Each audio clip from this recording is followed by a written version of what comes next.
NZ Aerosports, Icarus Canopies, now Gyro.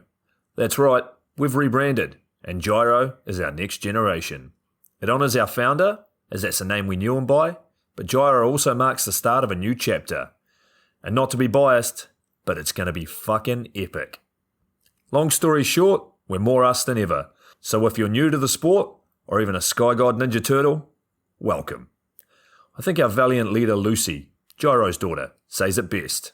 And we still got that fuck yeah attitude. Rebrand! Woo! Rebrand woo indeed, Lucy.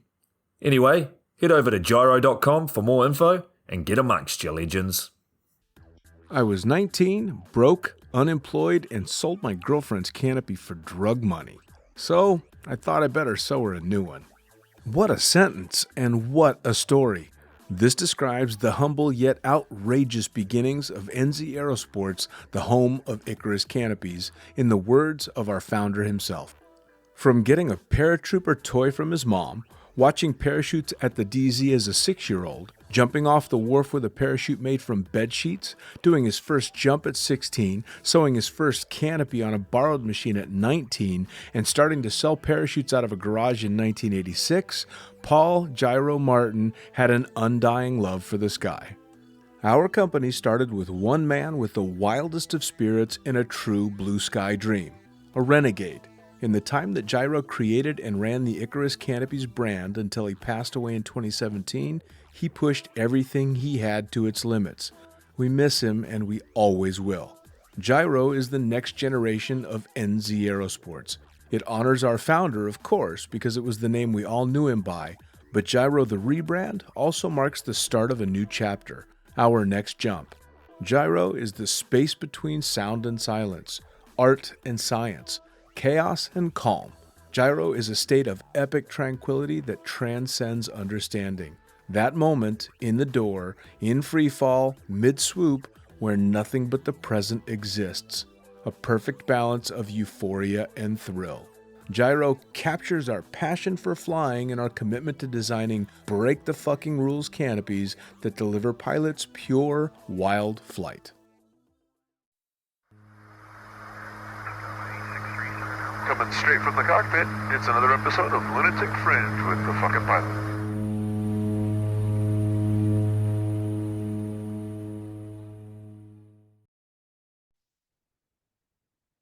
Ready, set, go! Back in the can for another edition of the Lunatic Fringe podcast, and another smiling face on the other side. Please, who the fuck are you, and what do you do?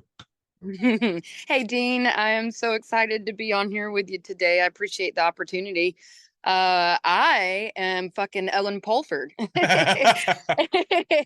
And what I do, I'm a skydiver, man, just through and through. It's what I live, eat, and breathe. Second generation.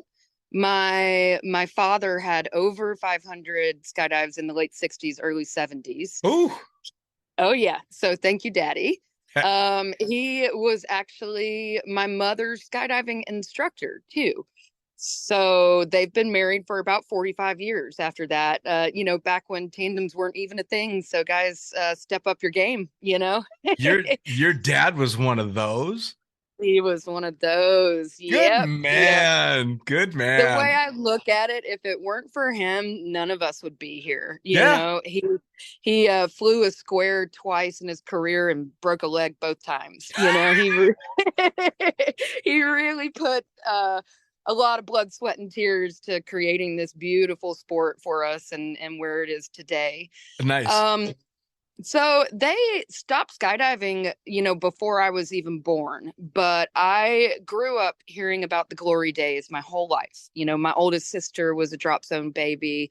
It just was something that I always knew I was going to do. But I didn't start until right around my 30th birthday. made plans for a tandem skydive over and over again, and all my punk ass friends kept bailing, and it just never happened until the perfect time. Sure. So as soon as I went on my first tandem and my feet hit the ground, I was like, this is what Daddy was talking about. That's And awesome. yeah, and I just went full blown into the scene. I mean, I like to say I was kind of bred to work in the sport. I went on the operations side. Over half my jumps are camera jumps. That was kind of where I really fit into the scene, was flying tandem video, watching first time jumpers. That just kind of never gets old. And here I am about 8 years later, 1,500 jumps. I've slowed down a lot the last couple of years to deal with a lot of stuff that I'm sure we're going to talk about on this podcast. Sure. Yeah, to say, who is Ellen? Ellen is a skydiver, man, whether she's jumping out of a plane or not. Nice. Well, that's one of the overriding themes of the podcast is once a skydiver, always a skydiver. There's people that make a jump or make a couple of jumps, but once you're a skydiver, you're a fucking skydiver. That's right. That's right. And I've got kind of this platform, that I'm working on this year. It's the year for me to just start talking and telling my story. Again, I appreciate the opportunity, but I always say when the day comes, or if it comes, that you can't skydive anymore, you better know who the fuck you are. You better know who you are, because you go through this incredible identity crisis, right? And for me, when I wasn't able to skydive, there was no question about who I was. Sure. There's no question. So, the last couple of years, I've just really been trying to kind of find my way in this new world of mine. And, I have to have skydivers. I have to have the community. I have to have the environment. I have to have what it does for my mental health and physical health. It's just such a beautiful, beautiful community, and it adds so much value to my life, regardless if I'm exiting an aircraft or not. Sure. It's what I need to be a successful human. Sure. Now, before skydiving, what was in the plans? Like before you had made that first jump? I mean, you knew you wanted to be a jumper, but there's a big difference between, you want to make a skydive and it becoming your whole life. So what was the plan before that first tandem? Yeah, that's a great question. I was extremely dedicated and focused on my career. I was in the flooring industry for about 20 years, very, very much an expert. The last position I held was an executive level job. It was nice.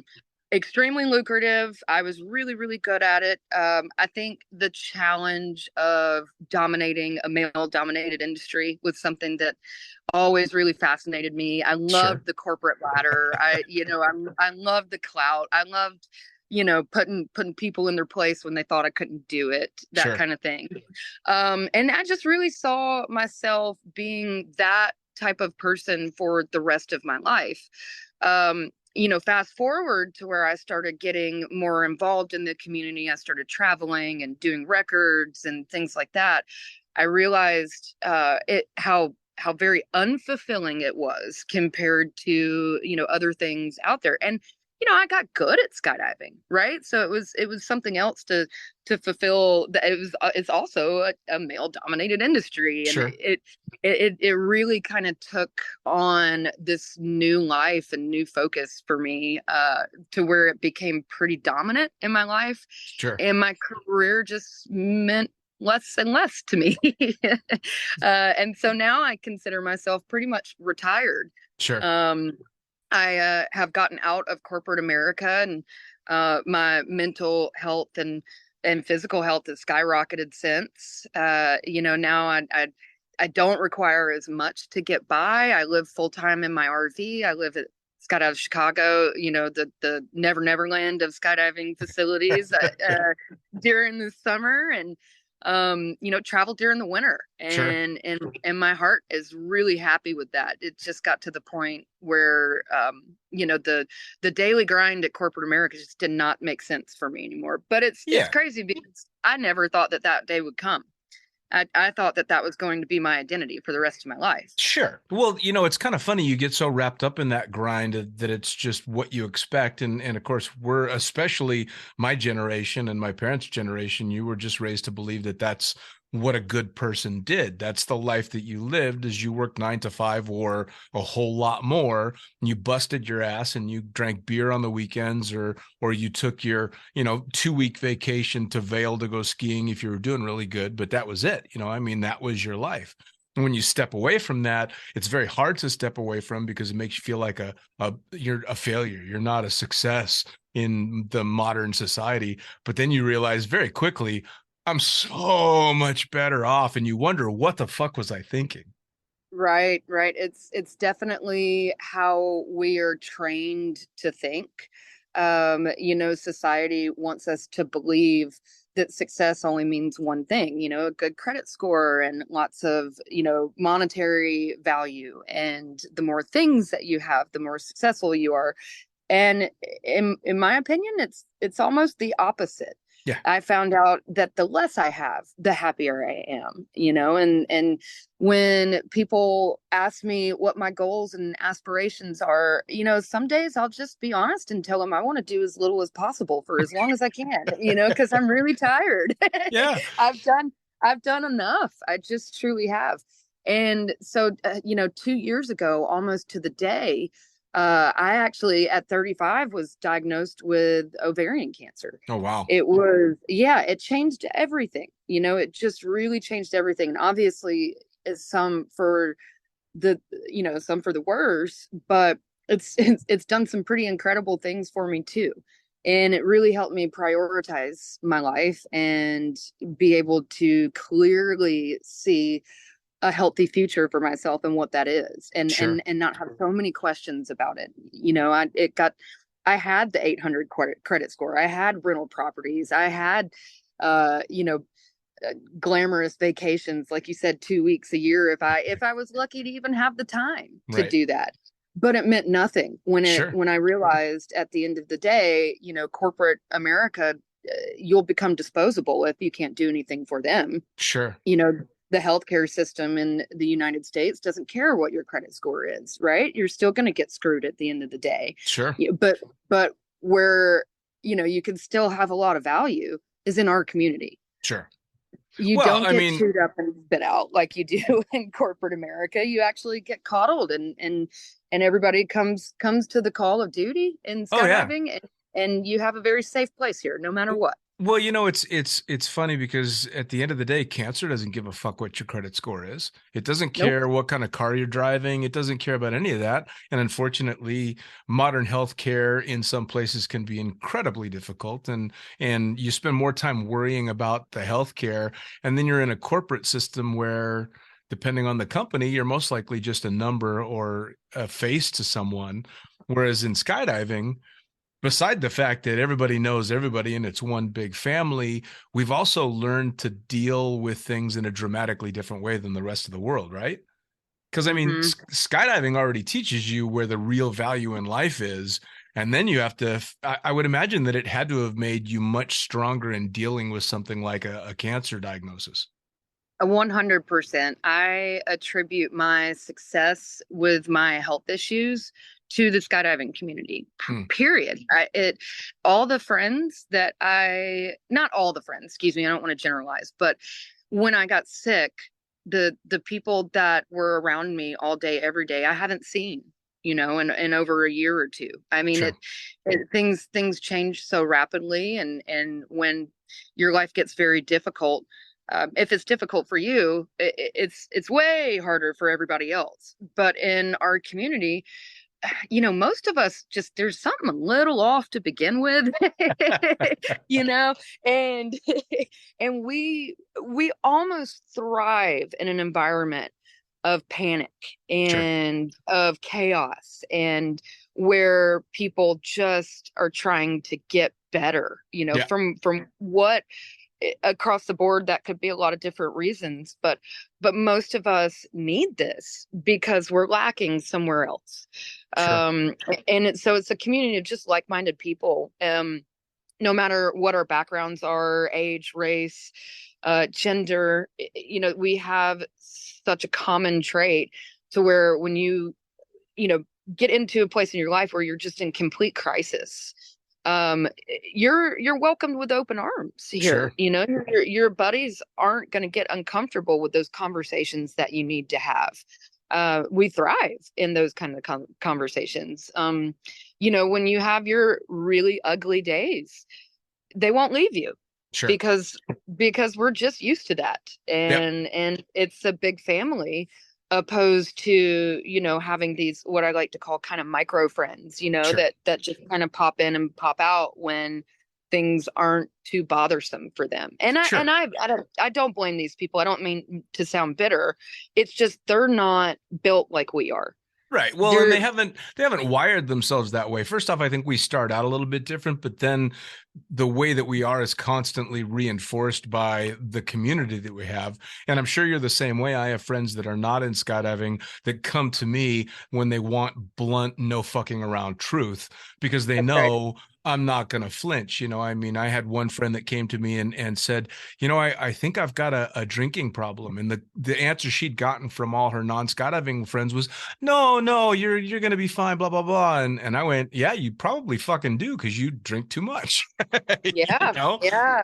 The brutal honesty is really a huge part of our foundation. Yes. Because we are dealing with life or death every single day, and you can't sugarcoat that shit. No. If your friend sucks at skydiving, you got to tell them they suck. You can't tiptoe around that, because they could die. Yeah, my favorite used to be when you'd get the tandem students that come out and you'd be shooting video, and I'm sure you saw this as well.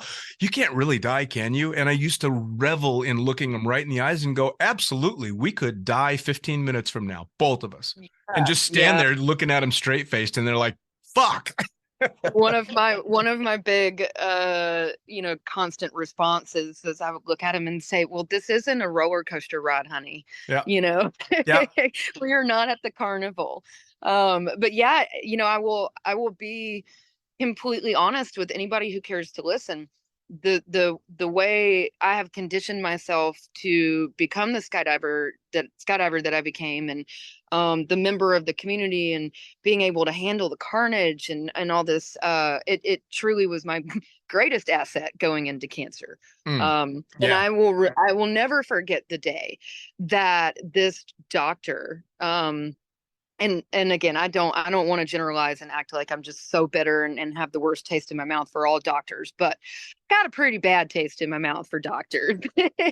And I'll never forget the day that they looked at me and said that I have a 17% chance of living 5 years. Whoa. And yeah, so did that just give you chill bumps? Yeah. Me too. But that night, I went out to a brewery with a bunch of the homies, and it was after jumping and stuff. And I still hadn't really come out with it too much. I just, I was still trying to figure out how to process everything. And I looked down this really long table of about 20, 30 jumpers. It was a big group. And I thought, and then thought about all my friends and looked across the restaurant at everybody else. And I was like, those people would have a 17% chance of living 5 years, but not us. Where do you guys pull that data from?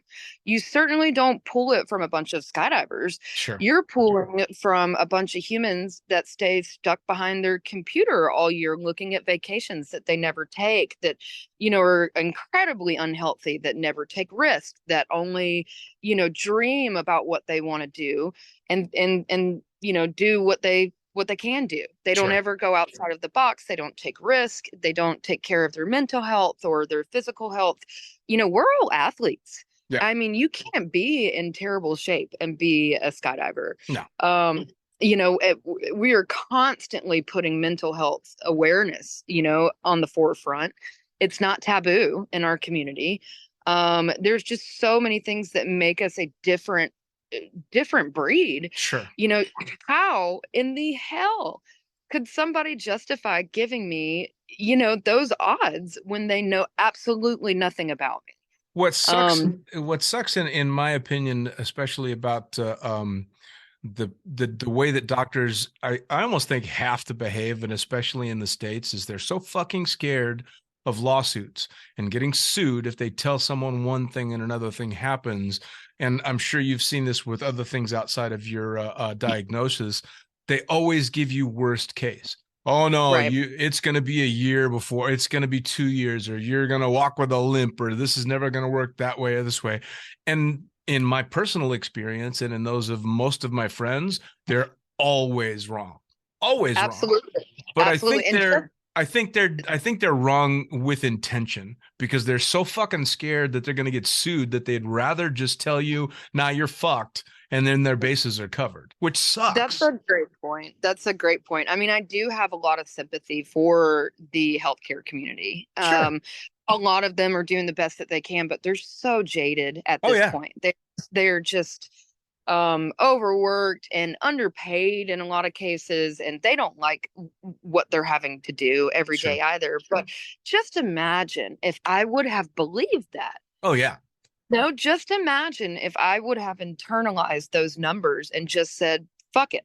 Yeah. Right. And so I think that's where the real tragedy lies. And oh man, it just kept getting worse and worse and worse after that. Not to mention pre-diagnosis, because I was sick as a fucking dog for a year. And nobody would listen to me, because I looked great. Right. I was an athlete. I was young. The average age for ovarian cancer is 65. There is no test for it other than, exploratory surgery and a biopsy. So when I'm sitting there telling these doctors, like, no, something is really, really wrong. I mean, if I could go through my phone and find out how many times I Googled the word cancer in a year, it would probably be 1,000. Sure. I knew. And I kept getting turned away at every appointment.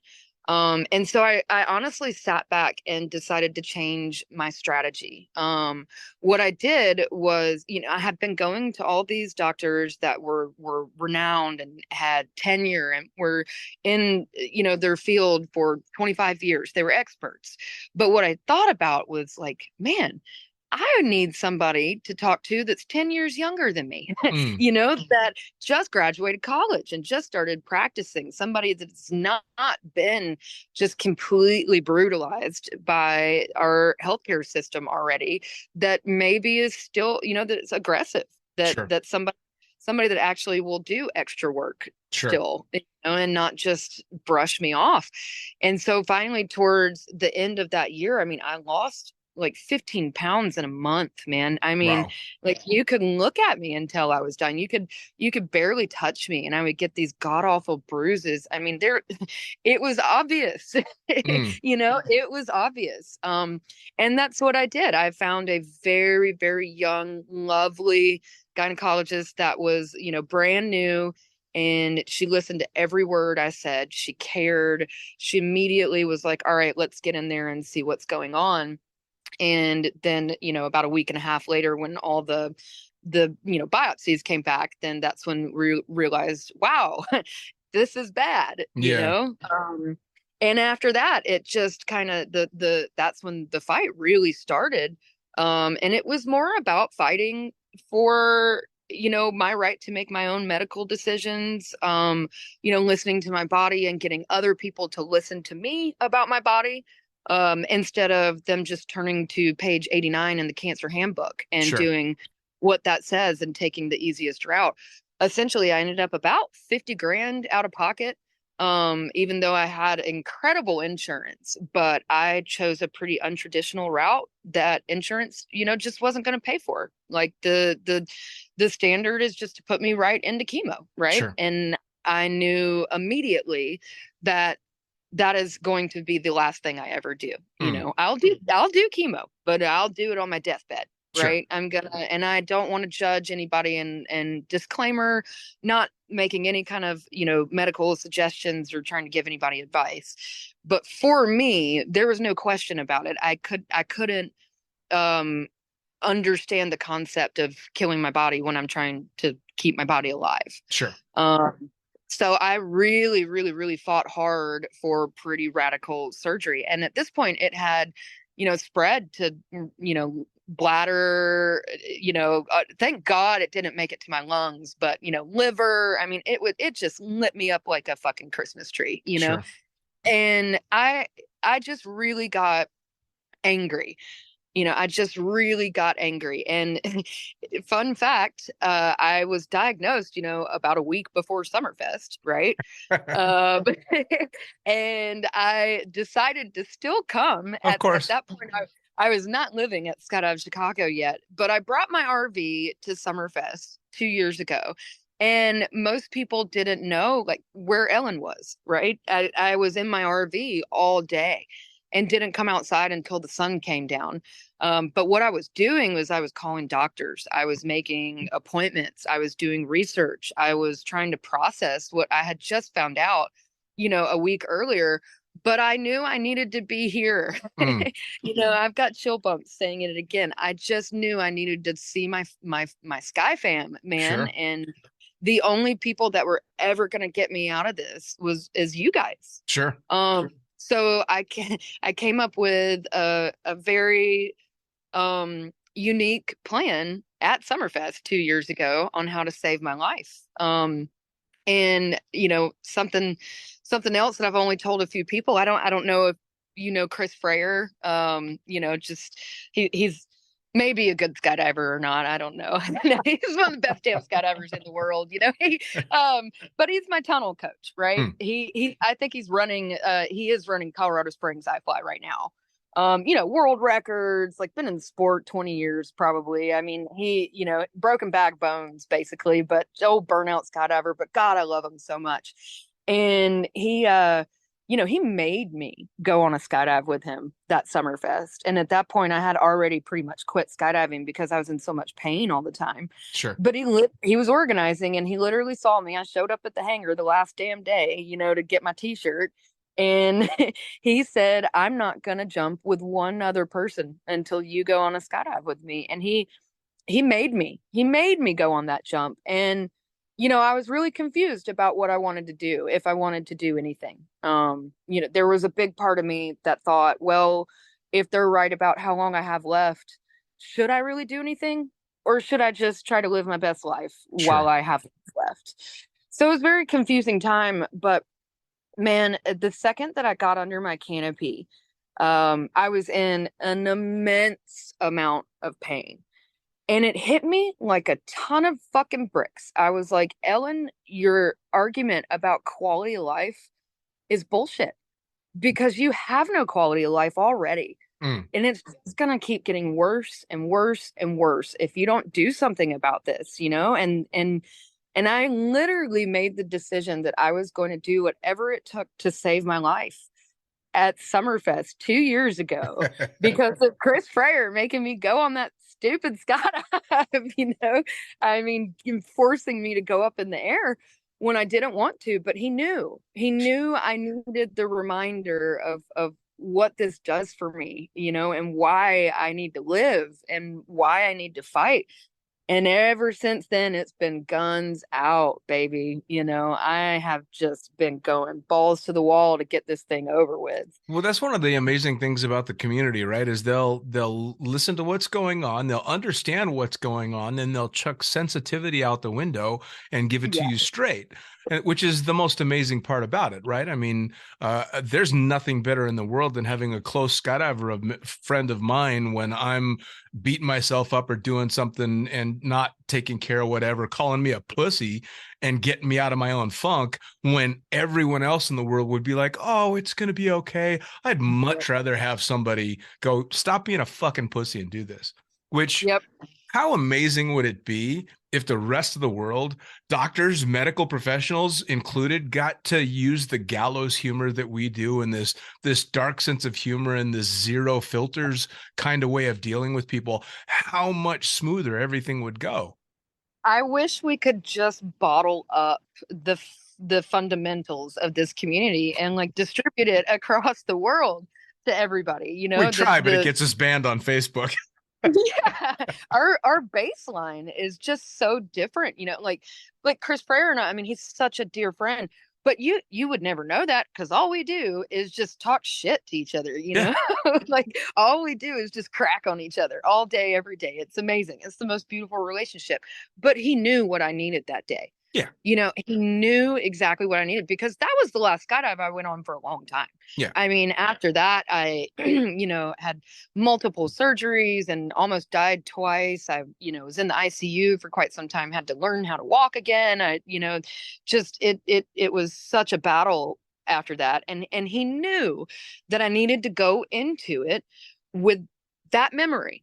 Yeah. Remembering what it feels like to fly my canopy and see my friends at a boogie and everything. And so I remember after that jump, I got fucking amped. I was just like, all right, it's go time, baby. Let's do this. And I got really, I guess I had some grandiose ideas of how things were going to go. And I was like, you know what? I'm going to be organizing at Summerfest next year. Like, I'm not going to die. Like, I'm going to be organizing. And it didn't really go quite that well, but I wasn't far off because by the next Summerfest, I was living at Skydive Chicago. Sure. And I was part of the community. And then this Summerfest, I'm working the whole event. It gave me the confidence boost, and I got the opportunity to remember how I felt after that skydive throughout my entire course of treatment so far.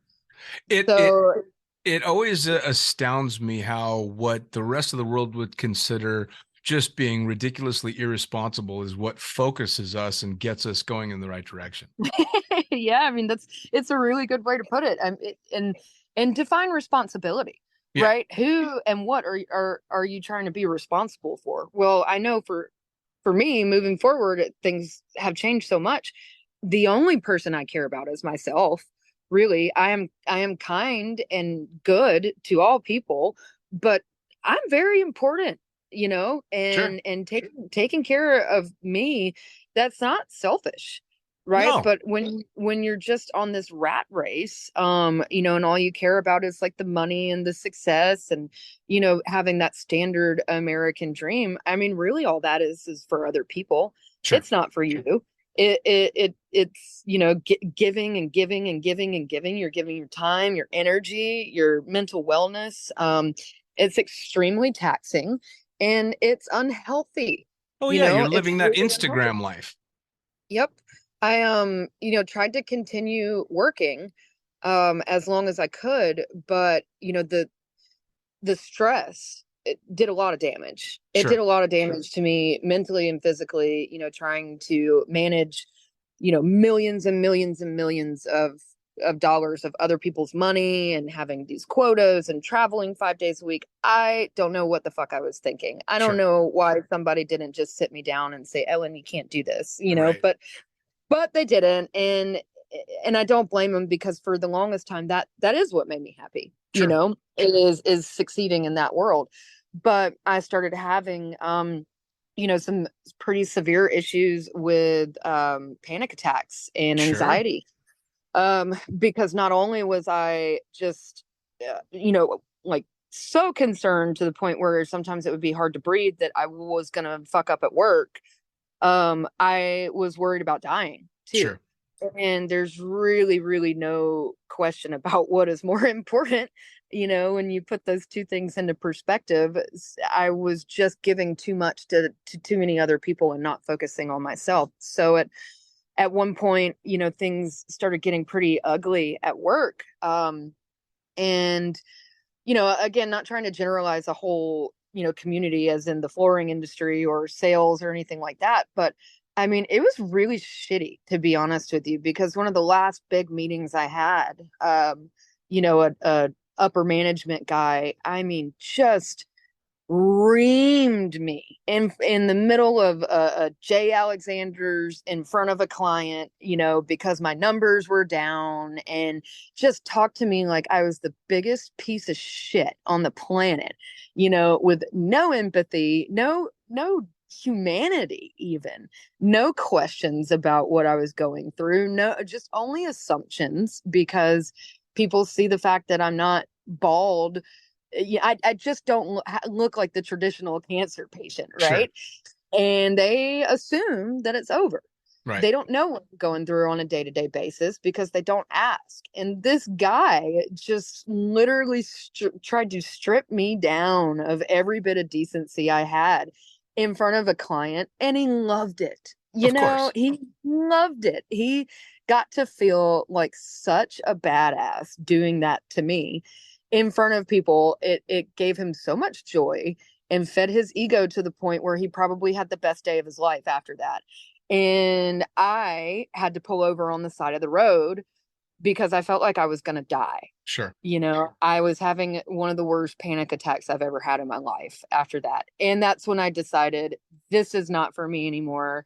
I cannot be around people that just are not connected with reality, right? I like to call it cracked open humans. We are okay with emotions around here. We're okay with crying. If I have a panic attack here, I'm not going to be alone. Right. Right. And ever since I eliminated that type of pressure and those type of people from my everyday life, I have not had another panic attack since. Which is awesome. I mean, it's kind of funny, right? That people have that kind of stuff happen in the so-called real world all the time, yet we step into skydiving where we actually have shit that can kill us. on a daily, almost hourly basis, and the majority of skydivers are dramatically more relaxed, or at least dramatically more capable of handling it when they do lose their shit. Yeah. And like I said, our baseline is just different.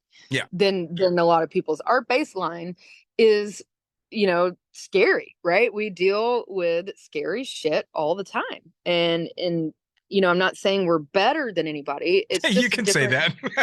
I think we're better than everybody. So do I. So do I. I mean, I think we're definitely more capable of handling the ins and outs of trauma. We're more capable of handling, a critical situation. We're more capable of making life or death choices on the spot. Sure. There's just a lot of things that have really played into my quote unquote cancer story that I don't think would be so successful without who I am and this community. So like I said, this is the year for me to stop sugarcoating it, right? I've been through hell. Not over yet. And it's just one of those types of scenarios where it's something that I will have to deal with for the rest of my life. Sure. And I've learned so much. I don't necessarily feel the need to go around and talk about this doctor's appointment and that doctor's appointment. But man, I am enlightened in a lot of ways and have seen and experienced things that I hope most, my friends, I hope they never do. But man, I'm learning some really incredible things that I just want to scream from the rooftops some days. And so this is truly my year to connect the dots for people and let people know exactly what I've been going through the last couple of years and what I'm learning and how it could apply to everybody else. Well, and that's one of the things that I see is getting better and better in the community, in a community where it was already pretty good, is people are a lot more open and willing to share that kind of thing. The mental health thing is finally starting to come around a little bit. It always used to be with the mental health issues, it was just people had a bad vibe that day, not I'm having a proper fucking anxiety attack and I can't hang on today. It was, no, I just had a bad vibe. That's changing as well. Now people are being able to let loose with, no, I'm just having a shit day, or I'm having to deal with this, or I'm going through these things. So even that is getting better and better and better. Yeah. So throughout the course of the last 2 years, there's been so many things professionally and personally that have happened outside of actually dealing with cancer, that I essentially was diagnosed with PTSD. Shocker. Cancer can come with a whole lot of mental illness, go figure. But I was having these really debilitating anxiety attacks, and I've never struggled with mental illness in my life. of course I've had some sad days. Oh, sorry about that. Of course I've had some, sad days here and there, and the normal teenage angst when I got dumped and things like that. But never, ever, ever true bona fide anxiety Sure. until, a few things that I'm not going to talk about because we don't necessarily want to like blast people on this podcast. But Hey, let's talk about a real cheerful podcast about panic attacks and Man, cancer. Yay! there is just some shit that I had to deal with in the last 2 years that I should not have had to deal with. Just Yep. put it that way. And unfortunately, you compartmentalize that stuff to a degree where it can become very problemsome. And I Sure. was diagnosed with PTSD. There's some particular events that left a big mark, Sure. basically. And once I started to learn more about that, I realized, man, where can you find the most people that have PTSD in one place? A fucking drop zone, Yeah, like yeah. I just am where I'm supposed to be, Yeah. so I have slowly but surely cut away. In October of last year is when I had my last meeting that we talked about a little while ago in corporate America, and I've not been back. Good. Fuck that guy. Yeah, fuck that guy, man. And bless his heart. No, But fuck him.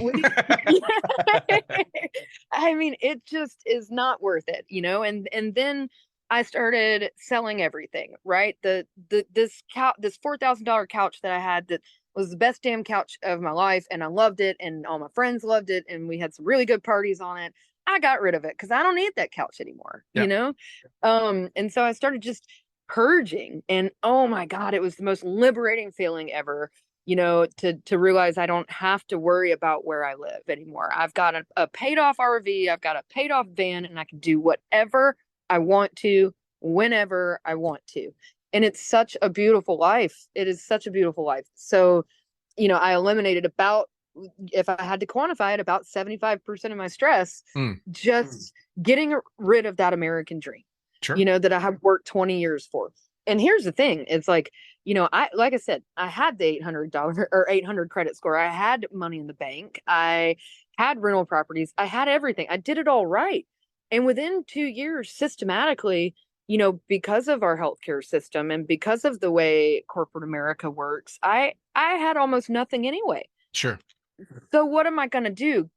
Go back and do another 20 years? Fuck that. Yeah.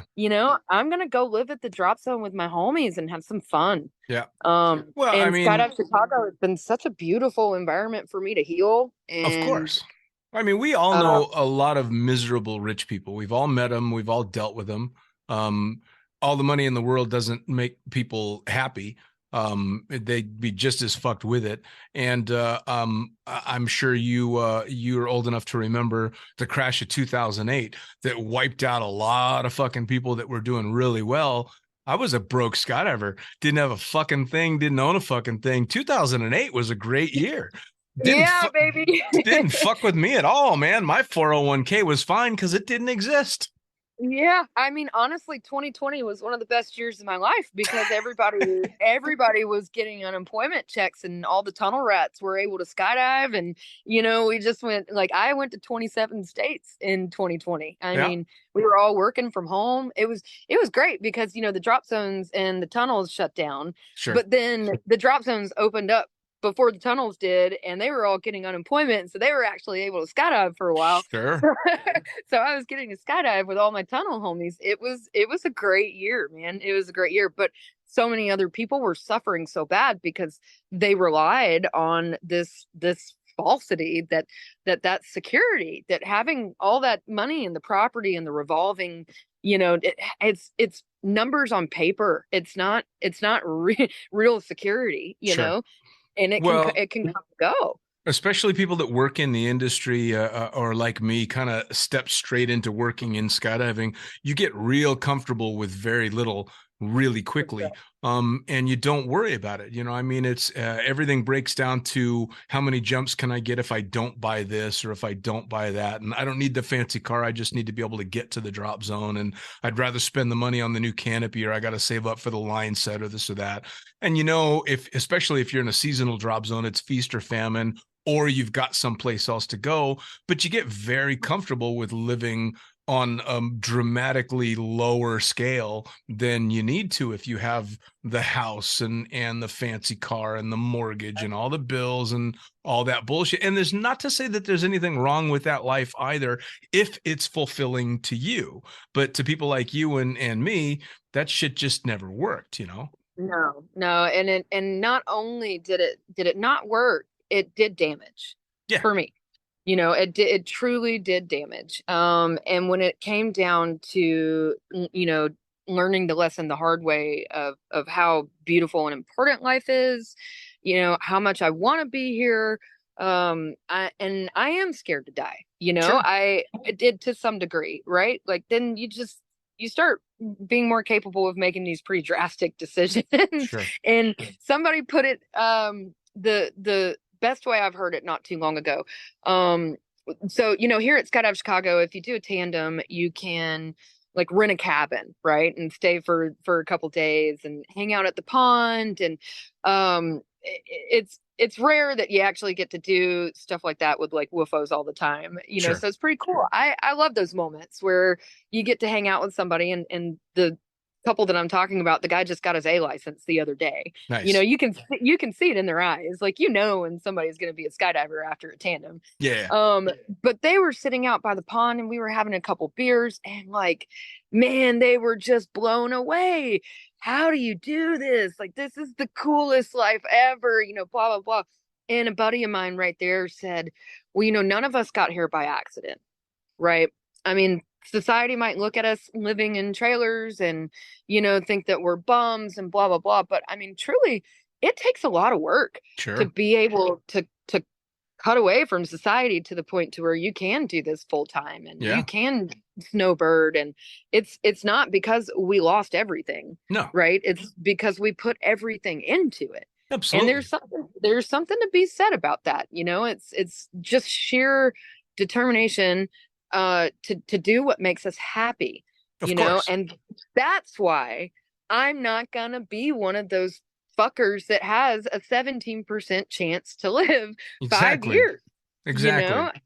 I'm not programmed that way. Right. It's just the truth. And to be perfectly honest with you, I mean, I'm not that scared of dying. I'm scared of getting sick. I'm scared of having a low quality of life. But I'm also completely prepared to do what I have to do for that not to happen. And it's because of, kind of the programming that we all share.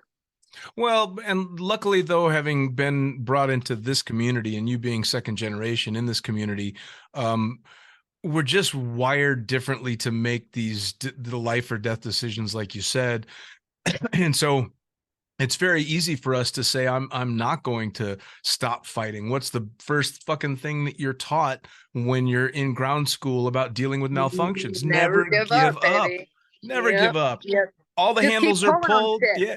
Keep yanking shit. And a worst case scenario, if it is all coming to an end, you were really busy and you didn't see it coming. That's right. You're a little distracted when it does happen. Never give up. It's funny when I started the podcast and I was trying to think of a name, the reason that I came up with Lunatic Fringe is because it, to me, encapsulates the community so well, because the definition of Lunatic Fringe is a group that operates outside of normal society. Some people think that it sounds like it's an insult that we're all crazy, but it's not. It's just a group that operates outside of what the normal society deems the way you're supposed to do things. And I don't know about you, but I take great pride in being a member of a society that doesn't do things like everybody else does. And honestly, I wish it was a little more mainstream. You think about it like Kurt Bartholomew, like the Bartholomew's in general, both of them, Jeannie and Kurt, that, if anybody else in any sport would win gold that many times over and over and over and over again. It would be on TV, they would be on the fucking Today Show, that, you know what I mean, but not skydiving, right? No. It's taboo. But you know, it's almost perfect in the way that it's not so tainted. Sure. Because if it did start to get mainstream like that, I'm just not sure it would be the same. I mean, I don't know. I think there'd still be parts of it that would be the same, but I mean, I was always of the mentality that just in pay scale alone, I think it should be completely reversed. I think that soccer players should be making what skydivers do, and we should be making the millions because we're the ones putting our asses on the line literally every day, you know, one spectator at a time. For the joy and pleasure of other people. Yeah. You know, we are physically exerting ourselves. We were taking risk every day. I couldn't agree with you more. I couldn't agree with you more. But it's just fascinating to see how, like you said, we're not the norm for some reason. You know, we're put in this little box of being so different, and it's because we are. Well, and that's one of the reasons that I so enjoyed working as a tandem instructor and shooting videos for tandems for so many years, because you get to see on your student's face exactly why you're not living the normal life, because they're just getting a glimpse of what your life is every single day. And I'm sure you've heard it a million times as well. You have the best job ever. Yes, absolutely. I do. And I do this because I love watching people like you who before this jump thought they had it all wrapped up going, oh, fuck, maybe I didn't have this so right. Yep, it's incredible. Yeah, I miss working in the sport. Like that's kind of where I'm at right now. You know, I was well on my way to like the big wave scene. That was my, you know, aspiration back in the day, and you know, was able to afford all the tunnel time and stuff like that. Not so much anymore, and that's okay. And all my ratings are expired now too, you know, and that's okay too. Mine too. But yeah, but you know, I went to my home drop zone not too long ago for my buddy's ash dive. And, you know, while I was there, I cranked out some work jumps, man. And I was geeking so hard on getting back to flying camera. And, you know, I think that's going to be my next venture, is just like re-entering into, you know, like flying my canopy again, right? Seeing those first times. I had a pretty awesome, rad, controversial canopy progression when I was cranking skydives out back in the day. You know, all I was doing was camera jumps, right? So you get kind of bored at the bottom end of the skydive, and you know, I was sub 100 by the time I had 500 jumps, but I'm not promoting that. I earned it, right? Sure. So canopy was always kind of my thing. And I just upsized. And it was probably the smartest thing I've ever done in my skydiving career. You know, coming back, technically I've never gone uncurrent, but I mean, a couple skydives every 6 months is not current. Sure. So every time I would get back up in the air, I would feel like I was going to shit my pants, you know, like it was always fine. Have I hurt myself? No, but it was stupid. So I just went back up to, you know, a canopy that I had almost 700 jumps on, you know, is extremely familiar with. And it was the smartest thing I've ever done, because I eliminated the gear fear. You know, I'm under a wing that I'll never forget, no matter how long it's been since I've flown it. And you know, I started pulling on some things the last time I was, you know, working. You know, I started creating a little bit of speed again, and man, I'm just getting fired up about actually getting back up in the air consistently. But I think the biggest thing that I like to talk about now is that I don't have to have that, but I have to have the people. Sure. You know, I have to have the skydivers. I don't actually have to have the skydiving anymore. Oh yeah. And so that's something that I guess you could call it my platform this year to some degree. You know, talking to people about getting complacent and forgetting that there may be a day in your life where you can't actually jump out of that plane. What are you going to do? Sure. You know, are you going to go into, like I was saying earlier, that massive identity crisis where you just don't know what to do with yourself every day? Are you going to start maybe coming up with a plan now, you know, like getting your rigger's ticket, becoming a judge, you know, figuring out other ways you can work in the sport? Or are you just going to give it up? Sure. which I don't recommend. No. I Well, don't recommend. one of the huge benefits to being a modern day skydiver is social media keeps us so well in tune with what's going on in the sport. I mean, you and I are sitting here and talking because Melissa Nelson suggested that we should have a chat. You know, I've never spoken before and never met before, but it's great as a fellow skydiver. It's very easy to build up a rapport very quickly. I think I was giving you shit for rescheduling on me right away because fuck Yeah. you. Yeah, that's what we do, man. Yeah, You like as you know, as it should be. If a skydiver isn't giving me shit, then are they really a skydiver? Yeah, That's you right. know, I expect a little of that punching and bobbing and weaving. It's fun. It's really enjoyable. You know, I mean, so it's a little bit easier to stay involved with the community nowadays. And I say that with experience because now for about 10 months, this is the longest stretch that I've not been actively on a drop zone in the last 29 years because I retired from flying full time. And so my only contact with jumpers in the industry for now has been either through social media or doing the podcast. And if you ask me if I've had even a shred of an identity crisis, the answer is no, because I'm still very much in the thick of things. Even if you're not in the position like I am to have these wonderful conversations with jumpers, it's still very easy to live vicariously in the sport and reach out to people via social media. For as fucked as I think social media is, and as much as I hate Facebook and Instagram and all that bullshit, I also love it because it keeps us very together.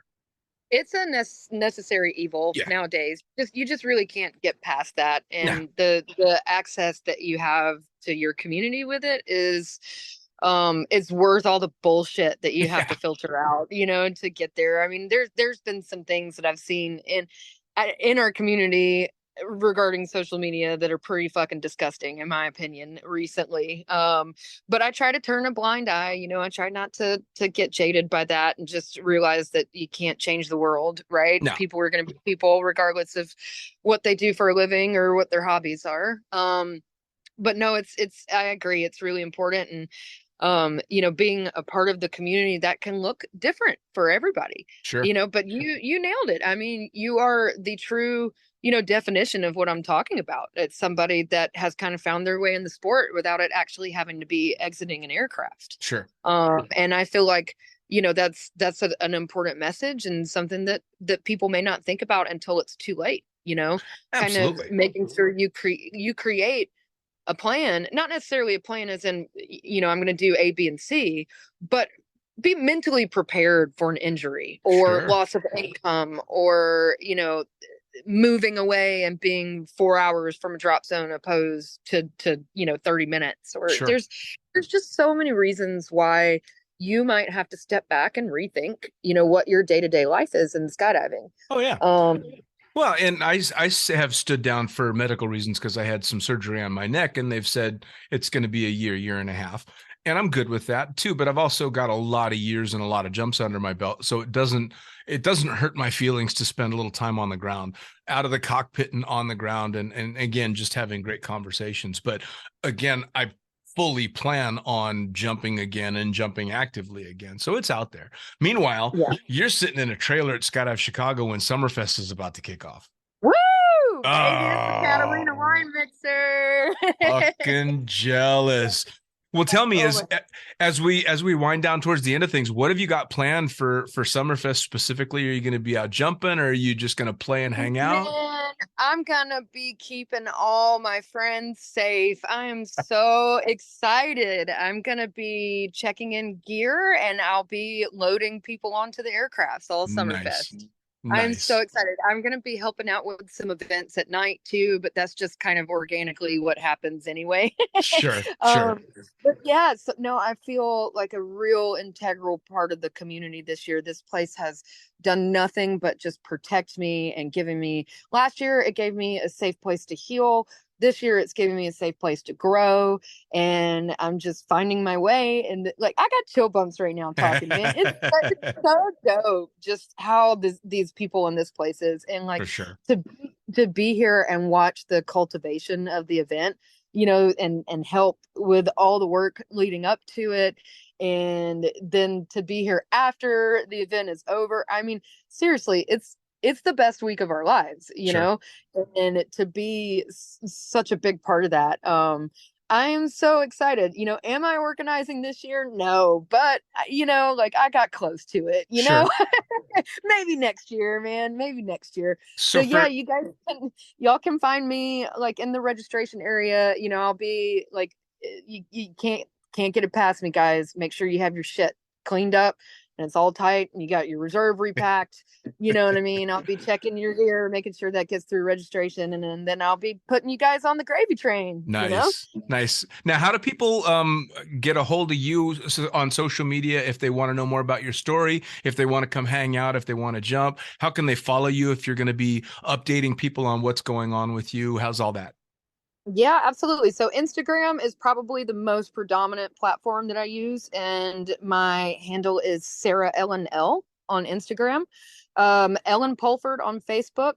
And while I've got the opportunity, I just want to say thank you to some people, especially Skydive Please. Chicago, first and foremost. Again, this has been such a great home for me. It's the only place I've felt like home in a very long time. So I just want to thank everybody here for everything that they do for me and the whole entire community.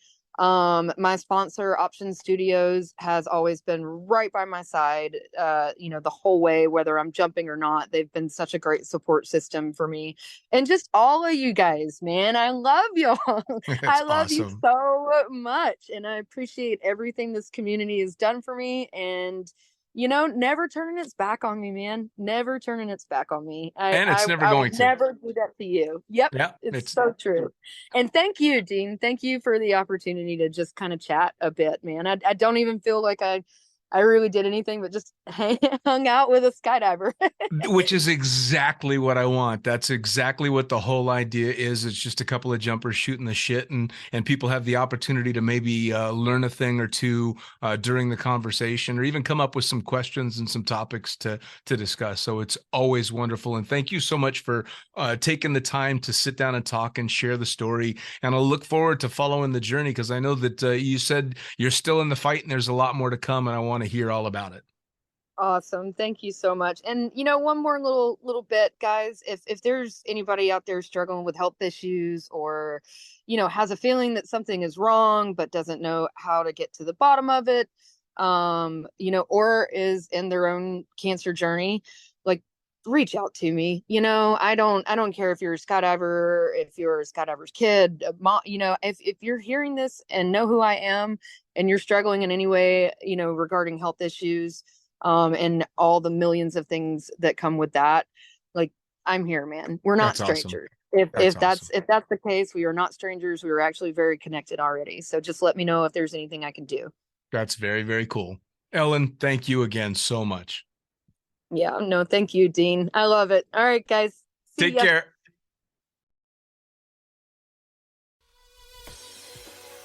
Well, there you have it. Another episode of the Lunatic Fringe podcast, brought to you as always by, well, wait, not as always, actually. Brought to you now by Gyro.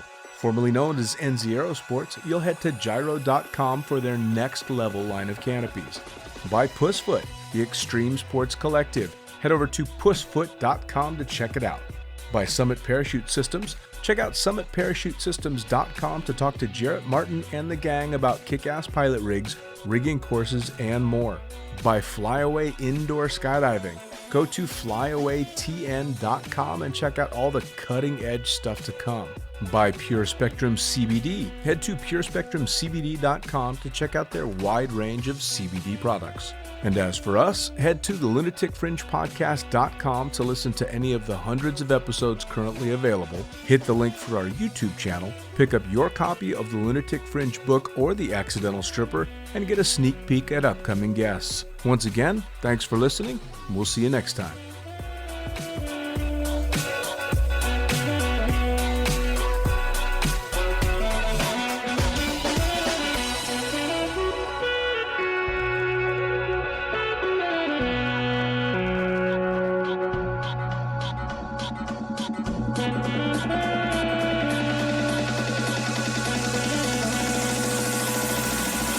I disappear in the middle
Get on the floor, get on the floor, get on the